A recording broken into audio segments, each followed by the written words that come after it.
Episode 5, which is a split of the last one to this one. And this time we're going to give advice. We're not going to have any more depressing news stories for you. So, Reddit user mcole142. Hello. Hi. Title is Broken Hip, Surgery, then Rehab. How did they do? Okay. Does it be I'm assuming that what he's asking is your opinion and experience on people who have broken their hip, had surgery, and then had rehab. How did they do? And it is on the dementia thread. So this is broken hip, rehab, surgery, cognitive impairment. Okay. My dad was fighting with his caregivers and fell and broke his hip yesterday. He's scheduled for surgery today and then by the end of the week moved to a rehab facility with the end goal of getting him to walk again. My father is 82 and very deep in dementia, also extremely stubborn and combative. I'm wondering what the chances are that he will be able to recover enough to walk somewhat, even with a walker. Does anyone have any comparable experiences? And I did double check. I think the mobility was okay before. Well, by the sounds of his... Well enough to fight anyway. Yeah. But it doesn't say what the carers are assisting with, so without knowing the level of his mobility before, it's hard to answer. But just a quick glimpse into this chap's personality, I would say the chances would be fairly high if he's got that physical ability to walk because he clearly had the determination. The good thing with a broken hip is one, they're very easily replaced and they actually encourage you to walk within 24 to 48 hours after having it. The reason I mention that is because one issue you have got with somebody who's got dementia, who's broken hip post-surgery for any reason, isn't necessarily going to understand they've got to stay in bed. That was my thing, like the catheter situation like, where they what the hell is this? Pull it out of their own penis. Of course they do. They don't know why it's there. They look down, they think, what on earth is this? They don't remember why it's there. So that's the same thing. So that's obviously a risk, is the immediate 48 hours, should we say. But if there was mobility beforehand, then it's probably fairly likely, to be fair. The difficulty will be obviously being able to track as the actual person is, this is sore, or this is better today, or limits is my point. The person isn't going to know themselves realistically in real time where they are on that spectrum of what they've achieved, or they won't know when something's too much, basically. But in physical terms, it's definitely possible. Obviously, wound care and things are a massive thing. It's obviously a fairly sizable chunk which is affected, and the dressings need to be changed regularly, and they're normally on for a good chunk of weeks. So again, to prevent any infection, those dressings would need to stay there and they would need to be tended to and redressed accordingly. So again, the issue you've got with dementia is, what's this? What's under there? What happened to me? What are these? And then often skin is stapled and it looks quite alarming, and it looks alarming to somebody who's cognitively fully aware. So somebody who isn't...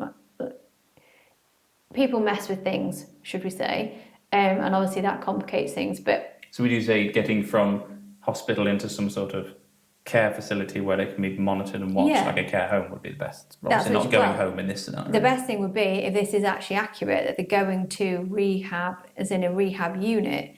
That would be amazing. The hospital that used to be around here, the little cottage one, that had a specific ward for that, was brilliant. It's the same type of thing literally my mum used to manage.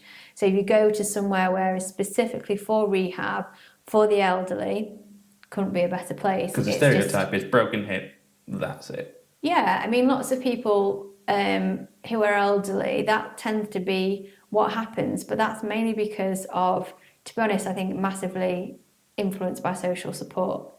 So if somebody falls and breaks the hip and they're uncomfortable and they're frightened and they're in an acute medical ward, the food is shit, they're uncomfortable, there's no one that can come and help them, they get sent home with a care package, they didn't want a care package, they don't know what that means, they don't know who these people are, they just give up, basically.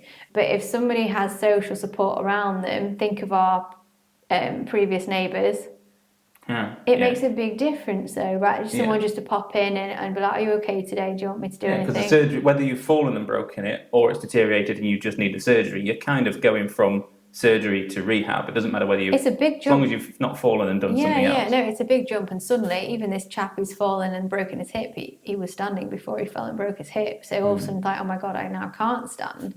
It's a big shock. So again, it's what comes after the injury is what's really, really important. So if there is a rehab unit, as a specific rehab unit available, 100% go there.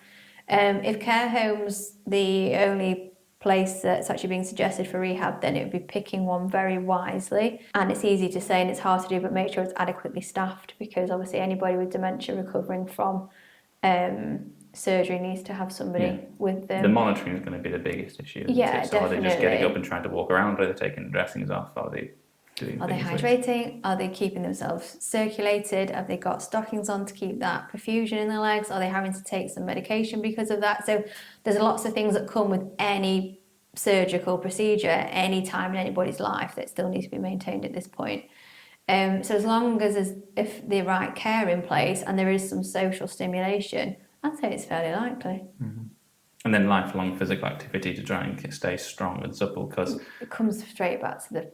Obviously with old age you become a bit more fragile anyway, but you've fallen and broken once.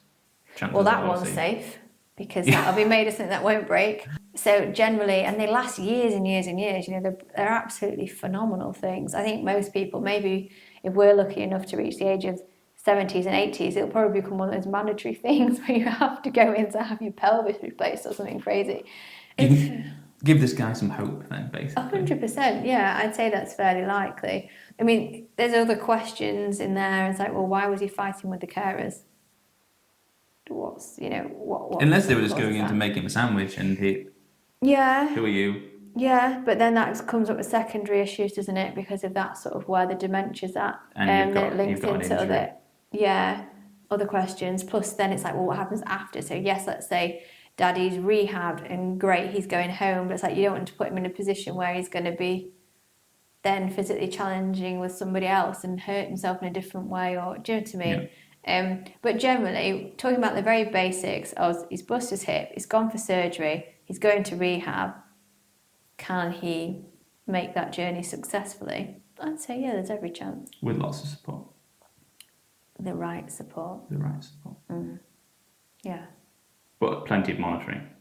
Monitoring, so he only moves when he should move, but then also he does move when he should move. The dressings stay in place and the wound stays clean, and that he has the appropriate either medication or mobility to make sure that he's not at risk of any DVTs and things, because naturally he'd be more still after surgery, as all of us are, and the body doesn't get used to that very quickly. So there needs to be usually medical intervention, and obviously nutrition, hydration. It's paramount at any time when we're a bit vulnerable. So post-surgery, it's important. Okay. I think that's some and pain relief also. Like, he needs to make sure he's pain-free, because it's going to be damn sore. And again, why am I sore? Why am I sore? Why does that hurt? What's the aggravation, agitation? And if there's already possibly some reasons why this guy might be agitated, then that would be probably one of the first things I would address if he was a patient on my ward. And then work everything else out after that point. Just remove his triggers, basically. Let's make sure this dude's not uncomfortable, and then we'll go from there. Okay, well, episode 5 is in the bag. Cool. Just forget episode 4. Didn't happen. I had forgotten. Thank you for reminding me. I would have remembered. Broken hips, dementias, that's all you need to worry about.